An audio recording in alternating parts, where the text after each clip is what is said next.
नमस्कार दोस्तों, global news trend पर आप लोगों का स्वागत है। देखो दोस्तों, पहले तो ये बहुत ही हाईली कंट्रोवर्शियल टॉपिक है, तो इस पे मैं अपना कोई पर्सनल ओपिनियन नहीं देना चाहूंगा। लेकिन मैं आप लोगों को केवल इतना ही बताना चाहूंगा कि जितना धीरेन्द्र शास्त्री और श्याम मानव द्वारा बोला गया है, बस मैं उतना ही आप लोगों को बताने वाला हूँ। आगे से मैं इसमें कुछ ऐड करने वाला नहीं हूँ, क्योंकि ये एक ऐसा टॉपिक है जिस पर कोई भी बात कहना गलत ही हो सकता है। जब वही व्यक्ति किसी के बारे में इतनी अच्छी बातें कह रहा हो, तब आप उसकी तारीफ करते हैं। लेकिन जब वही बातें आप लोग एक प्रकार से चैलेंज के द्वारा उसको सामने लाना चाह रहे हो, जो कि सही है या गलत, वो चीजें तो सामने आने पर ही पता चलेगी। तो उसमें एक प्रकार से क्वेश्चन मार्क ये उठ जाता है कि आप लोगों का भगवान के ऊपर से विश्वास उठ गया है। तो सबसे पहले हम लोग धीरेन्द्र कृष्ण शास्त्री की बात करने वाले हैं, जिसको आपने सुना ही होगा। बागेश्वर धाम के नाम से वो पूरे भारत में फेमस है। बागेश्वर धाम मध्य प्रदेश के छतरपुर में स्थित है। अगर आप लोगों को छतरपुर से ये नाम याद ना आ रहा हो, तो मैं आप लोगों को बता दूं, ये वही जगह है जहां पर खजुराहो के बड़े बड़े मंदिर मिलते हैं। और इसी छतरपुर में एक गांव है जिसका नाम है गढ़, और वहीं पर बागेश्वर धाम स्थित है। तो यहीं पर पहाड़ी के ऊपर भगवान शिव का मंदिर स्थित है। देखिए, जब कहीं पर भी पढ़ाई का अभाव होता है, या पहले ऐसी चीजें थी जब बहुत सी चीजों का ज्ञान लोगों को नहीं था, तो वो लोग जादू और टोना पर ज्यादा विश्वास करते थे। ऐसी स्थिति में जब सारे लोग सब जगह जा करके हार मान लेते थे, तब ऐसी स्थिति में वो बागेश्वर धाम आते थे, और जहाँ पर उनका काम बहुत आसानी से हो जाता था। तो पहाड़ के ऊपर भगवान शिव के मंदिर है। अब अगर हम लोग मीडिया की बात माने, तो धीरेन्द्र शास्त्री जी के दादा, जिनको दादा गुरु के नाम से जाना जाता था, उन्होंने भगवान शिव के मंदिर के बगल में ही हनुमान जी के एक मंदिर की स्थापना की, और तब से लेकर उनकी पीढ़ी आज तक हनुमान जी की पूजा करती आ रही है। धीरेन्द्र शास्त्री जी से जब ये पूछा जाता है, तो उन्होंने कहते हैं कि हमारे अंदर कोई जादू टोना नहीं है, न हमारे अंदर कोई स्पेशल पावर है, लेकिन ये भगवान हनुमान की कृपा है हमारे ऊपर कि हम ऐसा करने में अभी सक्षम है। साथ ही साथ अगर आपको किसी की पूजा करनी है, तो आप बालाजी की पूजा करें या किसी अन्य भगवान की पूजा करें। लेकिन यहाँ ये बात ऐड करते हैं, बट कुछ तो है।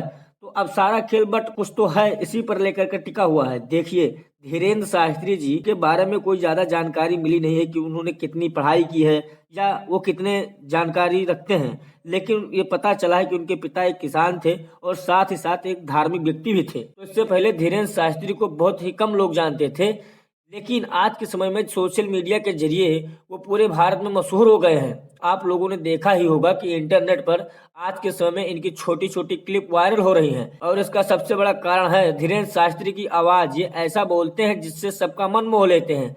इसी वजह से पूरे भारत में एक प्रकार से मशहूर हो चुके हैं। देखिए, हमारे कॉन्स्टिट्यूशन के आर्टिकल 25 to 28 तक राइट टू रिलीजन के बारे में बताया गया है, जिसमें हर व्यक्ति को यह अधिकार दिया गया है कि वह अपने रिलीजन को प्रमोट करे और उसका प्रचार प्रसार करे। तो देखिए, धीरेन्द्र शास्त्री के दरबार में मंत्री से लेकर के पुलिस सब आते हैं और आशीर्वाद ग्रहण करके तब वहां से जाते हैं।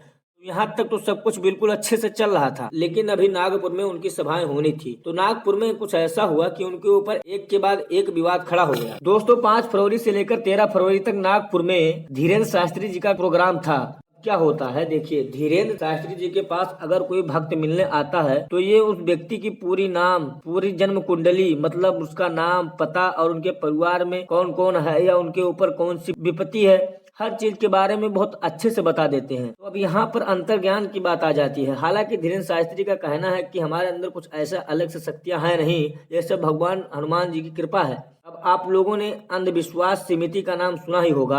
ये एक प्रकार से अंधविश्वास उन्मूलन समिति है, जो कि लगभग 1000 सालों से काम कर रही है। और इस समय में इस समिति के फाउंडर श्याम मानव हैं। तो जो ये श्याम मानव हैं, इन्होंने धीरेन्द्र शास्त्री जी को चैलेंज किया है। देखिए, महाराष्ट्र में जो ब्लैक मैजिक एक्ट है 2013 का, उसके अनुसार इन्होंने धीरेन्द्र शास्त्री को चैलेंज किया है। इन लोगों द्वारा कहा जा रहा है कि इन्होंने बहुत से बाबाओं का भांडाफोड़ किया है। ये लोग साइंटिफिक टेम्परामेंट पर बात करते हैं। श्याम मानव का कहना है कि मैं धीरेन्द्र शास्त्री के सामने ऐसे 10 लोगों को भेजूंगा जिनके बारे में उनको कुछ नहीं पता है। अगर वो इन 10 लोगों के विषय में 90% बातें भी अगर सही बताते हैं, तो मैं उनको 30 लाख रुपए दूंगा। लेकिन उसके बजाय उन्होंने एक कंडीशन ये रखी कि पहले धीरेन्द्र शास्त्री को भी 3 लाख रुपए एज ए सिक्योरिटी जमा करनी होगी। अगर उनके द्वारा बताई गई बातें गलत होती हैं, तो मैं रुपए को अपने पास रख लूंगा।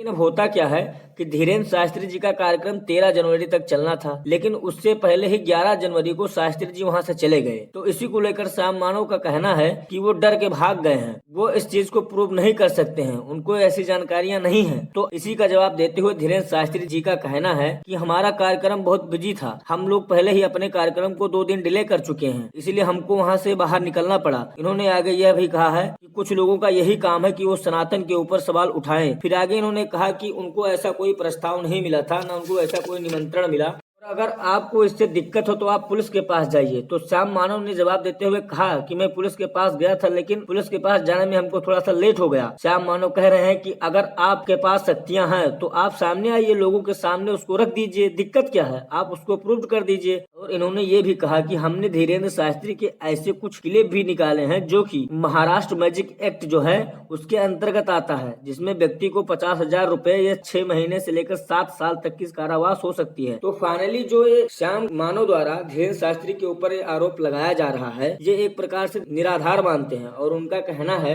कि अगर आप इसका प्रूफ चाहते हैं तो आप कभी बागेश्वर धाम आइए, हम आपको प्रूफ करके दिखाएंगे। और उन्होंने ये भी कहा है कि इसके बाद हम फिर नागपुर में आएंगे और नागपुर में हम फिर से अपनी कार्यक्रम को आयोजित करेंगे, जिसमें हम देखेंगे कि जो भी लोग हमारे सामने आते हैं उनके सवालों का हम जवाब देने की पूर्ण कोशिश करेंगे। और जो ये लोग अभी ये क्वेश्चन जो पूछे, उन्होंने व्यक्तिगत तो नहीं कहा, लेकिन एक बात कही कि जो लोग इस प्रकार से सवाल उठा रहे हैं, जो लोग एक प्रकार से भगवान श्री राम के ऊपर क्वेश्चन उठा रहे हैं, हनुमान जी के ऊपर क्वेश्चन उठा रहे हैं, वो एक प्रकार से सारे राम भक्तों के दोषी हैं। दोस्तों मैं आपको बता दूं, जब से बागेश्वर धाम मंदिर बनी है तब से बागेश्वर धाम के बगल के जितने क्षेत्र हैं वहाँ पर जो जमीनें हैं, दुकानें हैं, वो बहुत तेजी से सब आगे बढ़ रहे हैं। जो दुकानें हैं उनमें काफी व्यापार हो रहा है, साथ ही साथ जो जमीनें हैं वो आज के समय में बहुत महंगे दामों पर बिक रही हैं। जो जमीनें पहले पूछी नहीं जाती थी, आज अचानक उनका रेट इतना आगे बढ़ गया है। तो ये सब कारण बागेश्वर धाम को ही जाता है। दोस्तों अगर इस मामले से रिलेटेड कोई आगे डेवलपमेंट आती है तो हम आप लोगों के सामने दोबारा उपस्थित होंगे। तब तक के लिए धन्यवाद।